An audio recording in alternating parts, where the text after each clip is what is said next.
Hello students, welcome back to my channel commerce study hub. आज के इस lecture में हम लोग पढ़ने वाले हैं फॉरेन डायरेक्ट इन्वेस्टमेंट, जिसको हिंदी में बोलते हैं प्रत्यक्ष विदेशी निवेश। ठीक है, बहुत ज़्यादा इम्पॉर्टेंट टॉपिक है आपके एग्ज़ाम के पॉइंट ऑफ व्यू से। अच्छे से डिटेल से समझिएगा, अच्छे से पढ़ेंगे। मैं भी आपको बहुत ज़्यादा इजी वे में समझाने की कोशिश करूँगी। इसके अलावा मैं आपको एक चीज़ और बताना चाहती हूँ कि मैं अपने चैनल में, अगर आप मेरी वीडियो पहली बार देख रहे हैं तो मैं अपने चैनल में हिंदी मीडियम के जो स्टूडेंट्स होते हैं, जो हिंदी लैंग्वेज में लिखना पसंद करते हैं, और चाहे आप स्कूल के स्टूडेंट हो या कॉलेज के स्टूडेंट हो, अगर आप हिंदी लैंग्वेज में आंसर लिखते हैं और हिंदी लैंग्वेज में ही नोट्स बनाते हैं तो आप लोग के लिए भी ये वीडियो हेल्पफुल रहने वाली है। प्लस जो इंग्लिश मीडियम के स्टूडेंट हैं उनके लिए भी ये वीडियो हेल्पफुल रहने वाली है। ठीक है, तो चलिए हम लोग अपना टॉपिक स्टार्ट करते हैं। फॉरेन डायरेक्ट इन्वेस्टमेंट, जिसको हिंदी में क्या बोलते हैं, प्रत्यक्ष विदेशी निवेश आप बोलते हो। शॉर्ट में आप इसको एफडीआई भी बोल सकते हो। ठीक है, चलो। Foreign direct investment means an investment made by a company or a individual of one country into a business or productive assets located in another country with the intention of having a lasting interest and significant influence or control over the business। ठीक है, हिंदी में एक बार देखते हैं इसका जो introduction है। विदेशी प्रत्यक्ष निवेश का अर्थ है किसी विदेशी व्यक्ति या कंपनी द्वारा किसी दूसरे देश में स्थित किसी व्यवसाय या उत्पादक परिसंपत्ति में ऐसा निवेश करना जिससे उसे उस व्यवसाय में दीर्घकालीन हित तथा महत्वपूर्ण प्रभाव या नियंत्रण प्राप्त हो सके। ठीक है, तो फॉरेन डायरेक्ट इन्वेस्टमेंट का मतलब ये होता है कि जब किसी एक देश की कंपनी या वहाँ का कोई व्यक्ति दूसरे किसी देश के बिजनेस में या कोई प्रोडक्टिव असेट्स में, किसी फैक्ट्री में या किसी प्रोजेक्ट्स में जब पैसा लगाता है यानी कि इन्वेस्ट करता है तो उसको हम लोग फॉरेन डायरेक्ट इन्वेस्टमेंट बोलते हैं। फॉर एग्ज़ाम्पल, इंडिया हमारी कंट्री है। अगर इंडिया के कंपनी में, कोई फैक्ट्री में, प्रोडक्टिव असेट्स में बाहर से, फॉरेन कंट्री से कोई बिजनेस या कोई व्यक्ति इंडिया की कंपनी में पैसे लगाएगी, या फिर कोई कंपनी आकर के इंडिया में खोलती है, किसी प्रोडक्ट का प्रोडक्शन करती है, कोई फैक्ट्री लगाती है, तो उसको हम लोग क्या बोलेंगे, फॉरेन डायरेक्ट इन्वेस्टमेंट बोलेंगे, यानी कि प्रत्यक्ष विदेशी निवेश। ठीक है, यहाँ पे एक एग्जांपल दिया हुआ है। If a Japanese company invest in and establish a manufacturing plant in India, this is called FDI। यदि कोई जापानी कंपनी भारत में निवेश करके एक विनिर्माण संयंत्र स्थापित करती है तो इसे FDI कहा जाता है। ठीक है, बोला जा रहा है कि कोई जापानी कंपनी है, ठीक है, जापानी कंपनी हमारे इंडिया के लिए क्या हुई, फॉरेन कंपनी हुई। ठीक है, तो वो क्या कर रही है, भारत में इन्वेस्ट कर रही है, भारत में निवेश कर रही है। ठीक है, किस प्रकार से कर रही है, एक मैन्युफैक्चरिंग प्लांट इस्टेब्लिश करके कर रही है। ठीक है, तो इसको हम लोग क्या बोलते हैं, फॉरेन डायरेक्ट इन्वेस्टमेंट बोलेंगे, यानी कि इंडिया में फॉरेन डायरेक्ट इन्वेस्टमेंट किया गया है। क्लियर है? आई होप आप लोग यहाँ पे जो इंट्रोडक्शन लिखा हुआ है, जो डेफिनेशन यहाँ पे लिखी हुई है, उसको आप समझ गए होंगे कि हम लोग फॉरेन डायरेक्ट इन्वेस्टमेंट या प्रत्यक्ष विदेशी निवेश हम किसको बोलते हैं। इसके आगे हम लोग चलते हैं, देखते हैं मेन फीचर्स ऑफ एफडीआई। इससे आपको और ज़्यादा क्लियर हो जाएगा कि किस प्रकार के इन्वेस्टमेंट किए जा सकते हैं एफडीआई के अंदर। ठीक है, मेन फीचर्स ऑफ एफडीआई।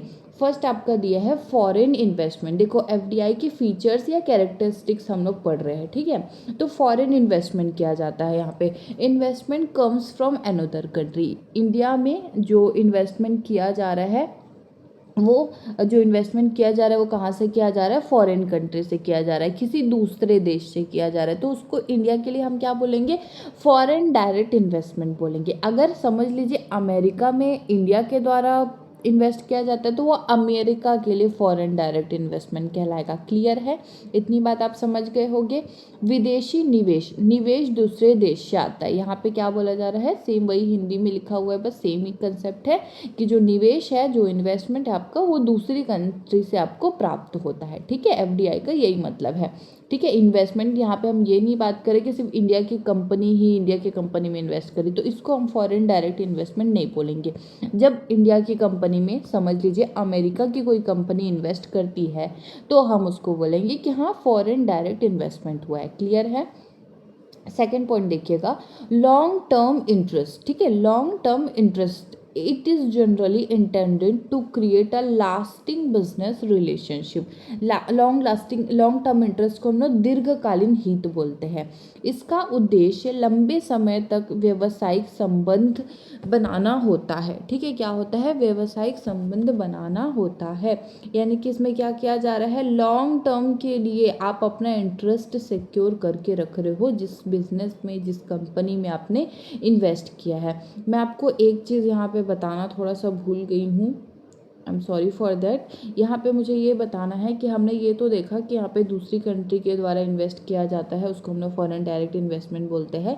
इसके अलावा मैं आपको ये चीज़ बताना चाहती हूँ कि यहाँ पे जो कंपनी इन्वेस्ट करी रहती है दूसरे देश की कंपनी में, वहाँ पे उसका आपको फुल कंट्रोल दिखाई देगा। मतलब पूरे तरीके से आपको नियंत्रण दिखाई देगा कि वो कंपनी जो है पूरे तरीके से उसको कंट्रोल कर सकती है। उस कंपनी में जो भी चीज़ें चल रही है, जो भी अफेयर्स है, उनके बारे में डिटेल जानने का पूरा पूरा अधिकार होता है उस बिज़नेस को, जो बिज़नेस इन्वेस्ट कर रही होती है। ठीक है, तो ये चीज़ थोड़ा बताना छूट गया था। अच्छा, back to the third point, control और इन्फ्लुएंस। कंट्रोल करना और इन्फ्लुएंस करना। The investor generally gets a significant role in management और डिसीजन मेकिंग। ठीक है, यहाँ पे क्या बोला जा रहा है, जो इन्वेस्टर्स होते हैं, जिन्होंने इन्वेस्ट किया है कंपनी में, उनके पास क्या होता है, एक सिग्निफिकेंट रोल होता है, ताकि वो मैनेजमेंट में और डिसीजन मेकिंग में भी हिस्सा ले सके। यानी उनका पूरा पूरा सहयोग रहता है कोई भी डिसीजन लेने में। ठीक है, इसको हिंदी में आप बोलोगे नियंत्रण या प्रभाव। निवेशक को प्रबंधन या निर्णय लेने के महत्वपूर्ण भूमिका मिल सकती है। ठीक है, क्लियर है। तो इसमें जो इन्वेस्टर्स है उसका पूरा पूरा कंट्रोल रहता है जिस कंपनी में उन्होंने इन्वेस्ट किया हुआ है। ठीक है, नेक्स्ट देखते हैं हम लोग fourth point, transfer of technology. FDI can bring new technology and skills. क्या बोला जा रहा है यहाँ पे, एफडीआई करने से, यानी कि फॉरेन डायरेक्ट इन्वेस्टमेंट जब किया जाता है, जब हमारे देश में होता है फॉरेन डायरेक्ट इन्वेस्टमेंट, तो वो हमारे देश में नई नई टेक्नोलॉजी और स्किल्स भी ला सकता है।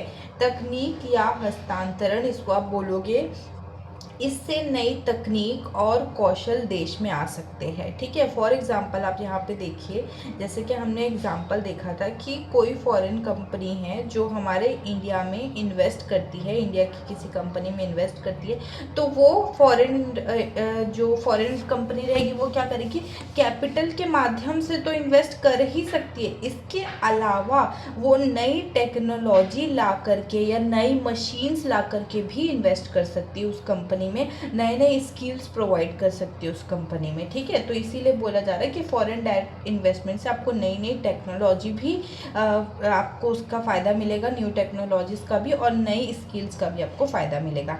क्लियर है। चलिए नेक्स्ट पॉइंट हम लोग नेक्स्ट टॉपिक हमारा देखते हैं, इम्पोर्टेंस ऑफ एफडीआई। अब देखते हैं कि एफडीआई करने से क्या क्या इम्पोर्टेंस हो सकता है किसी एक देश को। ठीक है, क्या क्या उसका लाभ मिल सकता है, आप इसको बोल सकते हो क्या क्या लाभ हो सकते हैं एफडीआई के। ठीक है, अच्छा, फर्स्ट पॉइंट यहाँ पे दिया हुआ है कैपिटल फॉर्मेशन। कैपिटल फॉर्मेशन यानी कि पूंजी निर्माण में सहायता। देखो जैसे कि हमने अभी देखा एग्जांपल कि इंडिया की कोई कंपनी है, उसमें कोई फॉरेन कंपनी जो है इन्वेस्ट कर रही है, तो इन्वेस्ट करिए तो इंडिया की कंपनी में क्या हुआ, कैपिटल का निर्माण हुआ। समझ लीजिए ये इंडिया की कंपनी का वैल्यूएशन 1 करोड़ रुपए है, सॉरी लाख लिख दिया मैंने, 1 करोड़ रुपए है इसकी वैल्यूएशन। ठीक है, 1 करोड़ रुपए है। अब जो फॉरेन कंपनी आती है, समझ लीजिए वो इस पे 20 लाख रुपए जो है इन्वेस्ट करती है। ठीक है, 20 लाख रुपए जो इन्वेस्ट करती है, तो अब ये कंपनी में क्या हुआ, कैपिटल का फॉर्मेशन हुआ, पूंजी का निर्माण हुआ। अब ये 20 लाख रुपए से और भी बहुत सारी चीज़ें कर सकती है, नई मशीन्स खरीद सकती है, प्रोडक्शन इंक्रीज कर सकती है, नई training and development programs organise कर सकती है ताकि वो ग्रोथ कर सके, तो बहुत सारी चीज़ें कर सकती है। तो एफडीआई करने से क्या हुआ, पूंजी निर्माण हुआ। क्लियर है। सेकंड पॉइंट देखिएगा, एम्प्लॉयमेंट। ठीक है, एम्प्लॉयमेंट से आप जैसे कि समझ पाते हो, एम्प्लॉयमेंट जनरेशन बोला जा रहा है, रोजगार के अवसर बढ़ते हैं। ठीक है, जैसे कि अभी हमने देखा कि इंडिया की कोई कंपनी है तो अब वहाँ पे इन्वेस्ट किया गया फॉरेन कंपनी के थ्रू, तो इन्वेस्ट किया गया, तो अभी मैंने आपको क्या बताया कि पूंजी अगर बढ़ी तो वो क्या करेंगे, अपने प्रोडक्शन भी बढ़ा सकते, अपनी नई टेक्नोलॉजीज का भी इस्तेमाल कर सकते, स्किल्स इन्हेंस कर सकते हैं। ठीक है, तो ये सब चीज़ें जब वो करने जाएंगे तो उनको बहुत ज़्यादा वर्कर्स की ज़रूरत पड़ेगी, बहुत सारे लेबर्स एम्प्लॉयज़ की ज़रूरत पड़ेगी, और वो क्या करता है, आपके एम्प्लॉयमेंट जनरेशन का काम करता है। क्लियर हुआ। तो इसीलिए बोला जा रहा है कि एफडीआई से एम्प्लॉयमेंट जनरेशन भी इंक्रीज होगी, एम्प्लॉयमेंट भी बढ़ेगा। क्लियर है। थर्ड पॉइंट देखिएगा, टेक्नोलॉजी ट्रांसफ़र, आधुनिक तकनीकी का आगमन होता है। ठीक है, समझ पा रहे होंगे। अभी हम लोग इतने बार इस चीज़ को देखे हैं कि देखो इंडिया में हर रिसोर्सेस नहीं हो सकता, जैसे कि हम लोग पढ़ते हैं ना इकोनॉमिक्स में कि हर कंट्री के पास, हर एक जगह के पास कोई बहुत ज़्यादा रिसोर्सेज या हर रिसोर्सेस नहीं होता है। ठीक है, सब लोग क्या करते हैं, आदान प्रदान करते हैं, इम्पोर्ट एक्सपोर्ट करते हैं रिसोर्सेज का।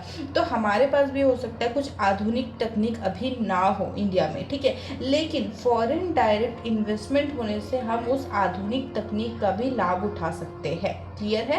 कहने का मतलब यही है कि जब फॉरेन डायरेक्ट इन्वेस्टमेंट, तो समझ लीजिए जो इनके पास टेक्निक होगी ना, उसका हम लोग इन्वेस्टमेंट जब वो करेंगे तो हम उसका लाभ उठा सकते हैं। क्लियर है। अच्छा, फोर्थ पॉइंट देखिएगा, इकोनॉमिक ग्रोथ, आर्थिक विकास को बढ़ावा मिलता है। अब देखिए इतनी सारी चीज़ें हो रही है, फॉरेन डायरेक्ट इन्वेस्टमेंट आ रहा है, टेक्नोलॉजीज ट्रांसफ़र हो रही है, कैपिटल फॉर्मेशन हो रहा है, एम्प्लॉयमेंट जनरेशन हो रहा है, तो जाहिर सी बात है कि इकोनॉमिक ग्रोथ भी आपको देखने को मिलेगा, आर्थिक विकास को भी बहुत ज़्यादा बढ़ावा मिलेगा, जीडीपी इंक्रीज होगी। क्लियर है। अच्छा, नेक्स्ट पॉइंट देखते हैं, इम्प्रूव्ड इंफ्रास्ट्रक्चर, इंफ्रास्ट्रक्चर को इम्प्रूव्ड करने का काम, बुनियादी ढांचे के विकास में भी आपका एफडीआई जो है वो सहायता करता है। क्लियर है। 6 पॉइंट देखिएगा, इंक्रीज इन एक्सपोर्ट्स, एक्सपोर्ट्स निर्यात, एक्सपोर्ट्स को हम लोग बोलते हैं निर्यात, निर्यात बढ़ाने में सहायता मिलता है। ठीक है, निर्यात को बढ़ाने में भी हमको सहायता मिलता है। कैसे मिलता है, जैसे कि हमने अभी आपको बताया कि आप जो फॉरेन कंपनी है वो इंडिया में जब इन्वेस्ट करती है तो हम नई नई चीज़ों का निर्माण कर सकते हैं, नई नई प्रोडक्शन कर सकते हैं, प्रोडक्शन को और ज़्यादा इंक्रीज कर सकते हैं। तो उससे क्या होगा ना, जो हम लोग समझ लीजिए यहाँ पे इंडिया में प्रोडक्शन करके और दूसरी कंट्री को बेच रहे होते हैं, तो जब हमारे में इन्वेस्टमेंट इंक्रीज हुआ, हमारे कैपिटल फॉर्मेशन जब हमारा इंक्रीज हुआ, तो हम ज़्यादा प्रोडक्शन कर रहे हैं, ज़्यादा प्रोडक्शन करें तो एक्सपोर्ट भी ज़्यादा कर पाएंगे, एक्सपोर्ट ज़्यादा कर पाएंगे तो फॉरेन एक्सचेंज बढ़ेगा। ठीक है, तो इस तरीके से एक साइकिल चलता है जो इन सारी चीज़ों को मदद करता है, इन सारी चीज़ों को बढ़ाने का काम करता है एफडीआई करने के कारण में। ठीक है, तो एक्सपोर्ट आपको बढ़ता हुआ दिखाई देगा।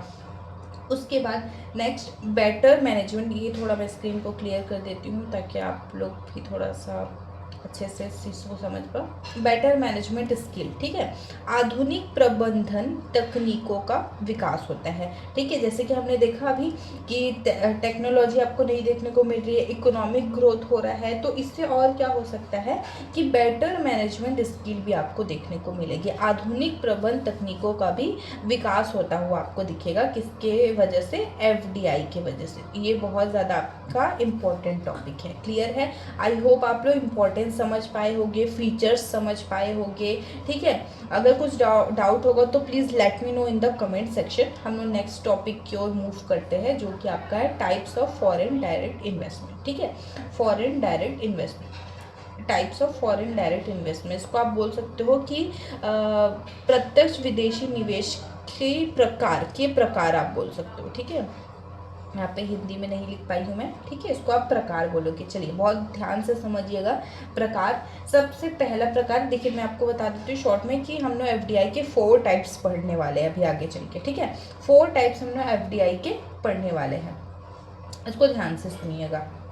तो पहला जो टाइप है वो है आपका horizontal FDI, foreign direct investment. इसको हिंदी में आप बोलते हो क्षैतिज प्रत्यक्ष विदेशी निवेश, क्या बोलते हो, क्षैतिज प्रत्यक्ष विदेशी निवेश। अब मैं आपको थोड़ा सा ये चीज़ बता दूं कि हॉरिजॉन्टल लाइन किस प्रकार से होता है, इस प्रकार से होता है, ठीक है। ये आपका हॉरिजॉन्टल लाइन होता है और ये आपका क्या होता है, वर्टिकल लाइन होता है, ठीक है। इससे आप लोग समझिएगा थोड़ा चीज़ों को। पहले मैं यहाँ पे हॉरिजॉन्टल लाइन आपका ड्रॉ कर देती हूँ। अच्छा, हॉरिजॉन्टल एफडीआई किसको बोला जाता है उसको देखते हैं, ध्यान से समझिएगा, बहुत इंपॉर्टेंट टॉपिक है। When a company invest in the same type, ठीक है, in the same type of business in another country in which it operates in its home country, ठीक है। देखो, एफडीआई, हॉरिजॉन्टल एफडीआई का मतलब ये है कि जब कोई ऐसी कंपनी, ठीक है, किसी एक देश की ऐसी कंपनी जब सेम ही कंपनी, सेम टाइप के ही कंपनी में दूसरे कंट्री के इन्वेस्ट करती है तो उसको हम लोग हॉरिजॉन्टल एफडीआई बोलते हैं, ठीक है। जैसी कंपनी, जिस टाइप की कंपनी, जिस टाइप का बिजनेस वो अपने होम कंट्री में भी रन कर रही होगी, वैसा ही सेम टाइप का, सेम कल्चर की कंपनी दूसरे देश की, वहाँ पे अगर उस कंपनी में वो इन्वेस्ट करती है तो उसको हम लोग हॉरिजॉन्टल एफडीआई बोलेंगे। इसीलिए हॉरिजॉन्टल हमने आपको पहले से ही बता दिया कि ये सेम टाइप आपको दिखाई दे रहा है, ठीक है। सेम लेवल के जो बिजनेस होते हैं, सेम टाइप के बिजनेस, समझ लीजिए अगर ये फूड फैक्ट्री है तो इसने जो इन्वेस्ट किया दूसरे कंट्री में वो भी फूड फैक्ट्री का ही कंपनी था, भले कुछ और प्रोडक्ट होगा, ठीक है, लेकिन फूड कंपनी है। इसके अलावा अगर ये टेक्सटाइल की कंपनी है और उसने दूसरे कंट्री में भी इन्वेस्ट किया तो दूसरे देश के कंपनी में भी, टेक्सटाइल की कंपनी में ही इन्वेस्ट किया, तो उसने क्या किया, एक सेम लेवल का जो है ना, सेम टाइप का कंपनी, उसमें वो इन्वेस्ट कर रही है दूसरे कंट्री के, तो उसको हम लोग बोल रहे हैं हॉरिजॉन्टल एफडीआई, ठीक है। जब कोई कंपनी दूसरे देश में उसी प्रकार के व्यवसाय में निवेश करती है, ठीक है, सेम टाइप की कंपनी उसी प्रकार के व्यवसाय में निवेश करती है जिसमें वह अपने देश में पहले से कार्य कर रही हो, ठीक है, जिस टाइप की कंपनी वो ऑलरेडी अपने होम टाउन में, अपने देश में पहले से ही उस पर ही काम कर रही थी, उसी को ही चला रही है, उसी टाइप के दूसरे देश की कंपनी में वो इन्वेस्ट करता है तो उसको हम लोग हॉरिजॉन्टल एफडीआई बोलते हैं। यहाँ पे एक एग्जाम्पल दिया हुआ है, इससे आप और ज़्यादा अच्छे से समझ पाओगे, ठीक है। आप लोग खुद भी रीड करिएगा, क्या लिखा हुआ है, अ जापानीज ऑटोमोबाइल कंपनी, ठीक है, एक जापानीज का ऑटोमोबाइल का कंपनी है, ठीक है, establish a car manufacturing plant in India, India में भी एक कार मैन्युफैक्चरिंग की जो कंपनी थी उसी में ही इन्वेस्ट किया है तो उसको हम लोग क्या बोलेंगे, हॉरिजॉन्टल एफडीआई, ठीक है। देखो, जापान में एक, जापान की जो कंपनी है वो ऑटोमोबाइल ही कंपनी है, ठीक है, ऑटोमोबाइल ही कंपनी, और उसने जो इंडिया में पहले से ही कार मैन्युफैक्चरिंग की कंपनी थी, सॉरी प्लांट था, उसी में ही उसने इन्वेस्ट किया, तो सेम टाइप का कंपनी हुआ, सेम लेवल की कंपनी हुई, ऑटोमोबाइल पे ही दोनों कंपनी काम कर रहे हैं, तो ऐसे कंपनी में जब इन्वेस्ट किया जाता है, एफडीआई किया जाता है, तो उसको हम लोग बोलते हैं हॉरिजॉन्टल एफडीआई, क्षैतिज प्रत्यक्ष विदेशी निवेश। क्लियर है? एक बार हिंदी वाले देखिएगा, एक जापानी ऑटोमोबाइल कंपनी भारत में कार बनाने का कारखाना स्थापित करती है। देखो, ऑटोमोबाइल कंपनी भी यही मतलब होता है कि जो कार की कंपनी होती है, ठीक है, तो वो क्या कर रही है, दूसरे देश के यानी कि इंडिया के कार बनाने के कारखाने में ही कंपनी जो है इन्वेस्ट कर रही है, तो उसको हम लोग क्या बोलेंगे, हॉरिजॉन्टल या क्षैतिज प्रत्यक्ष विदेशी निवेश बोलेंगे। आई होप आपको पहला टाइप समझ में आया होगा। दूसरा हम लोग टाइप देखते हैं जिसको आप लोग बोलोगे वर्टिकल एफडीआई। अब वर्टिकल एफडीआई का वर्टिकल लाइन कैसे होता है, ऐसा होता है वर्टिकल लाइन, बस इसको याद रखिएगा, ठीक है।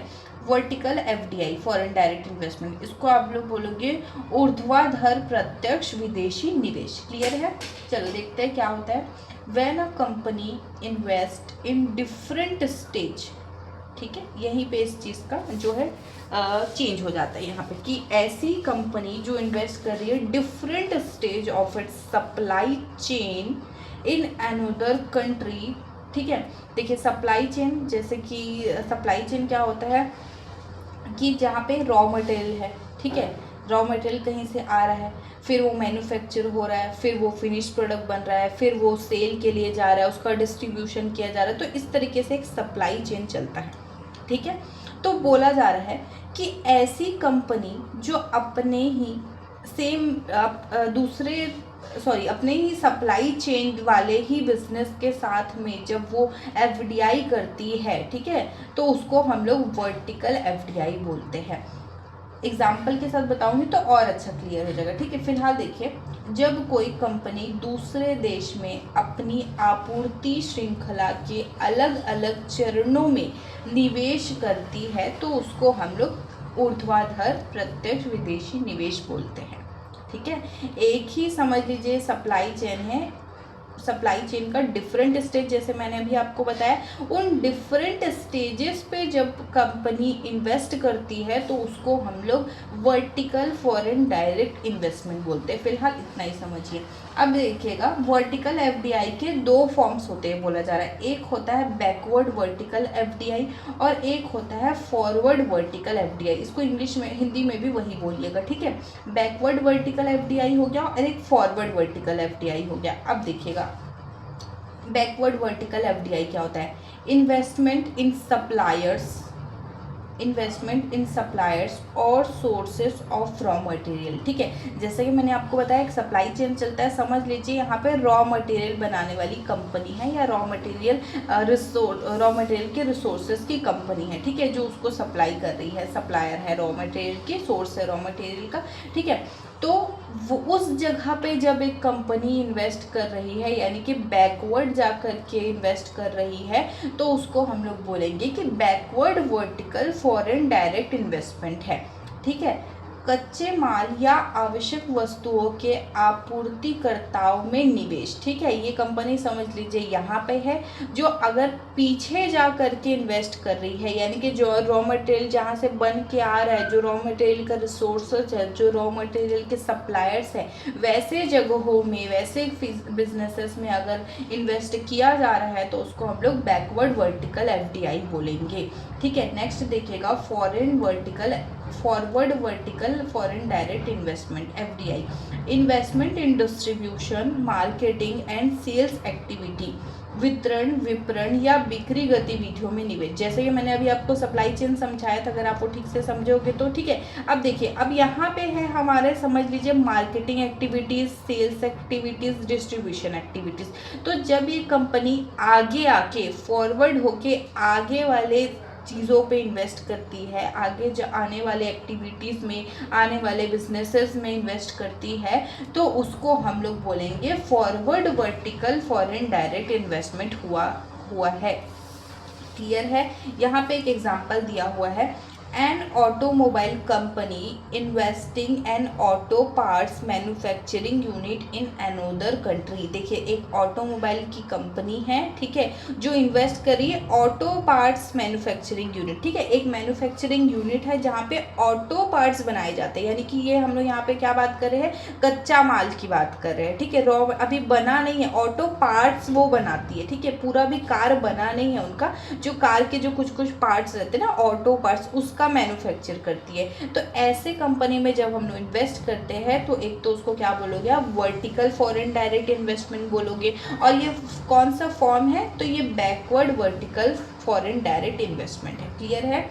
कोई ऑटोमोबाइल कंपनी दूसरे देश में ऑटो पार्ट्स बनाने वाली इकाई में निवेश करती है तो उसको हम लोग बोलेंगे vertical foreign direct investment. I hope आप लोग अच्छे से समझ पाए होंगे कि वर्टिकल फॉरेन डायरेक्ट इन्वेस्टमेंट क्या होता है और किसको बोला जा रहा है। नेक्स्ट टाइप आप लोग देखिएगा, conglomerate FDI foreign direct investment, ठीक है। हिंदी में इसको बोलते हैं मिश्रित समूह प्रत्यक्ष विदेशी निवेश, ठीक है। ये भी आप देखिएगा बहुत ज़्यादा इम्पोर्टेंट है। when a company invest a completely different business in another country unrelated to its existing business। क्या बोला जा रहा है? जब कोई कंपनी किसी दूसरे देश में अपने वर्तमान व्यवसाय से पूरी तरह अलग व्यवसाय में निवेश करती है, ठीक है। देखो, अभी तक हमने क्या देखा कि एक तरीके की कंपनी थी, ठीक है, एक तरीके के स्टेजेस थे, एक तरीके का जो काम किया जा रहा था वो हो रहा था, भले सप्लाई चेन्स डिफरेंस थे वहाँ पे, ठीक है। पीछे का कंपनी कुछ अलग काम करती थी, आगे वाली कंपनी कुछ अलग काम करती थी, उस टाइप की चीज़ें देखें। लेकिन कॉन्ग्लोमरेट एफडीआई क्या बोल रहा है कि ऐसी कंपनी जो बिल्कुल ही अपना जो एग्जिस्टिंग बिजनेस है उससे बिल्कुल ही अलग कंपनी में इन्वेस्ट करती है, तो उसको हम लोग बोलेंगे कॉन्ग्लोमरेट एफडीआई। जैसे कि मैं आपको एग्जांपल देती हूँ, यहाँ पे एक फूड कंपनी है, फूड फैक्ट्री है जो टेक्सटाइल के बिजनेस में इन्वेस्ट करती है, तो उसको आप लोग क्या बोलोगे, कॉन्ग्लोमरेट एफडीआई बोलोगे। जैसे कि यहाँ पे हमने क्या देखा था एग्जांपल, समझ लीजिए ऑटोमोबाइल की कोई कंपनी है, ऑटोमोबाइल की कंपनी टेक्सटाइल कंपनी में इन्वेस्ट कर रही है दूसरे देश के, तो आप क्या बोलोगे, कॉन्ग्लोमरेट एफडीआई है। ठीक है, मिश्रित समूह प्रत्यक्ष विदेशी निवेश है। मिश्रित या समूह कोई एक चीज आप बोल सकते हो, मिश्रित प्रत्यक्ष विदेशी निवेश या फिर समूह प्रत्यक्ष विदेशी निवेश आप इसको बोल सकते हो। ठीक है, तो कंप्लीटली डिफरेंट बिजनेस पे जब इन्वेस्ट किया जाता है दूसरे देश के कंपनी में, तो उसको हम लोग बोलेंगे कॉन्ग्लोमरेट एफडीआई। यहाँ पे एक एग्जांपल दिया हुआ है, इसके थ्रू भी एक बार समझने की कोशिश करते हैं। क्या दिया हुआ है, an automobile company investing in a food processing company in another company। ठीक है, एक ऑटोमोबाइल कंपनी है, समझ लीजिए जापान की कंपनी है। ठीक है, ऑटोमोबाइल की कंपनी है, ये कहाँ पे, एक फूड प्रोसेसिंग कंपनी में इन्वेस्ट कर रही है। ठीक है, फूड प्रोसेसिंग कंपनी में इन्वेस्ट कर रही है, तो इसको आप लोग क्या बोलोगे, कॉन्ग्लोमरेट एफडीआई बोलोगे। आई होप आपको क्लियर हुआ होगा। एक ऑटोमोबाइल कंपनी दूसरे देश के खाद्य प्रसंस्करण कंपनी में निवेश करे, तो उसको हम लोग क्या बोलेंगे, मिश्रित प्रत्यक्ष विदेशी निवेश बोलेंगे।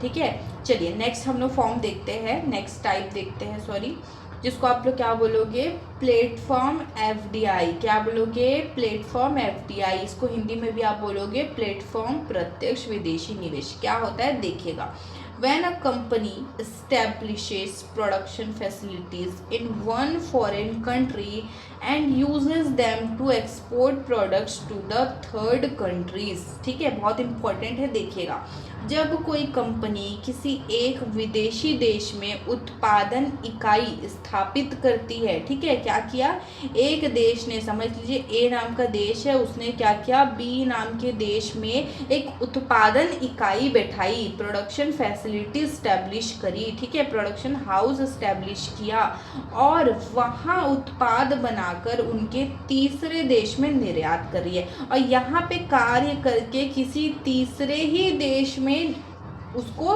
एक्सपोर्ट कर रही है, यानी कि उसको बेचने का काम कर रही है। ठीक है, बनाया कहाँ पे, ए पे, सॉरी, कंपनी कौन सी है, ए कंपनी है, दूसरे देश की कंपनी में, सॉरी दूसरे देश में वो क्या कर रही है, प्रोडक्शन फैसिलिटी उन्होंने इस्टेब्लिश किया, और वहाँ से प्रोडक्शन करने के बाद किसी तीसरे ही देश में वो अपना उसको एक्सपोर्ट कर रही है और सेल करने का काम कर रही है, तो इसको हम लोग क्या बोलेंगे, प्लेटफॉर्म फॉरेन डायरेक्ट इन्वेस्टमेंट बोलेंगे। क्लियर है, एक एग्जाम्पल देखते हैं, उसके थ्रू भी समझने की कोशिश करते हैं इसको। ठीक है, a multinational company establishes a manufacturing plant in India and export its products to the other countries।